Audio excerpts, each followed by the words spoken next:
Today, I'm going to show you guys what I've been doing to quickly get collections removed off credit reports to where it doesn't take 60, 90, 120 days or even more to get you the deletions that you're looking for. Well, I'm going to show you a dispute letter that basically I've turned into an affidavit of fact and truth.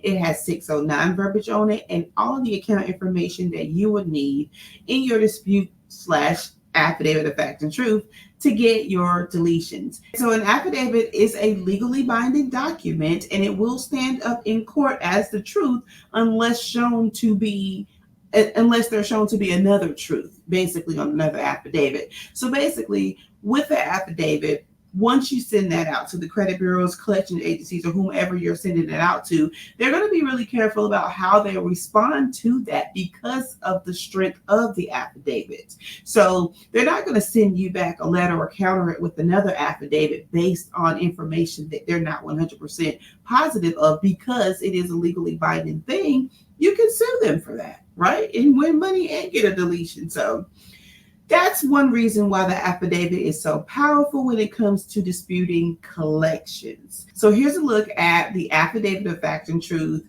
that I used to get 3 collections removed this week. And I'm going to show you results afterwards. Okay, guys, so here's the affidavit. And this is not the exact same affidavit as far as personal information, but the verbiage is the same. And so your affidavit is going to look like this. Legally binding document. It's going to state the name of your state, what county you're in, your name. As the plaintiff, the defendant is going to be the credit bureaus or the collection agency, whomever you're sending it to. You do not have to put a case number there because there is no case number. So you want to put something like to be announced like later. Right.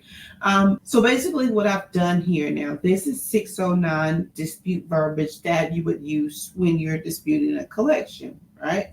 So I'm basically just stating, who I am. My legal name is XYZ. The purpose of this affidavit is to state the truth and accuracy of certain facts related to and here's where I will list the accounts. Now, in this affidavit, I'm questioning the validity of these accounts, and I'm questioning that these accounts have been verified as actually being my own, if that makes sense. So I'm not just outright saying that, yes, this is fraud. Someone has used my name to get this or anything like that, but I'm questioning, what is this? Is this fraud? Is this mine? Can you prove who this account belongs to, kind of thing? So I'm not going to read all of this to you, but I just wanted to show you basically the meat and potatoes in this is going to be your Fair Credit Reporting Act laws. So here is where the affidavit is rattling off all of the Fair Credit Reporting Act law violations that the reporting of these accounts are actually violating. Now, what's going to make your affidavit powerful is that you have it notarized, okay? So make sure that you have your affidavit notarized. If you have really, truly experienced some type of identity theft, you want to do an FTC identity theft report and add it along with this affidavit as your supporting documentation or as your like exhibit A or exhibit B. Make sure that you use your 3 forms of ID, of course. So there's a couple of ways that you can submit the affidavit. Now, you could go to the credit bureau's websites under your accounts and just dispute as if you were disputing online and do uploads, like where at the end of disputing certain things, it gives you an opportunity to upload supporting documentation. You can upload everything there, all of your supporting documentation, and don't forget your 3 forms of ID. Even though you are logging in through your own account to do the uploads, do your 3 forms of ID if you're doing it that way still, because you don't want any problems, okay? You don't want any holdups.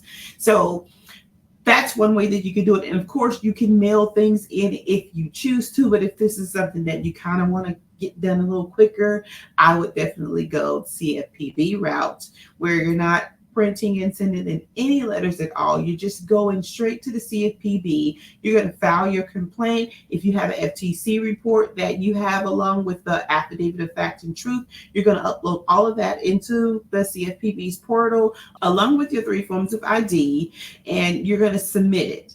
And one good thing about doing that is that you have the CFPB as your middleman. So the credit bureaus can't pull a fast one on you and say, oh, we didn't receive it, or you didn't send proper identifications in. Like, they can't do any of those tricks that they're known for doing if you use the CFPB to hand the disputes over to them.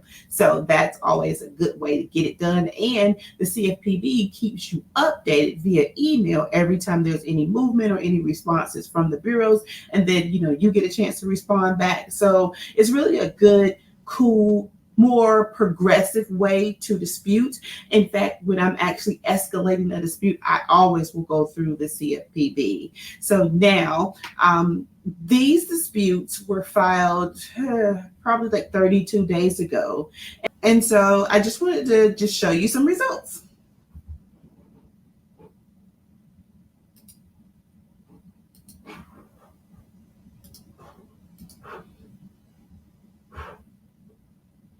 And these are real-time results. This were the accounts. Now, this was a first round dispute. Scores went up pretty good. Not mad at the scores at all. And you'll see where the LVNV funding accounts were deleted, the portfolio recovery accounts. These things were deleted. Now, other things were deleted as well, but they're not collections. The Bank of Missouri account, this is a charged off account that we got deleted. So, but we're really just focusing on the collections with the LVNV funding and portfolio recovery that we were able to get deleted for this client on this month. As well as some increase too. I think we did those increases through CFPB, and the increase that are still there are the increase that were actually attached to accounts that were on the client's credit reports. Of course, they're not gone. But I mean, hey, this is not bad for a first round.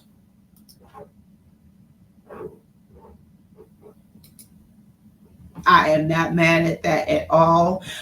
So I hope this video helped you. If it did, please feel free to like, share, comment, subscribe. And until the next video, we will talk soon. Bye.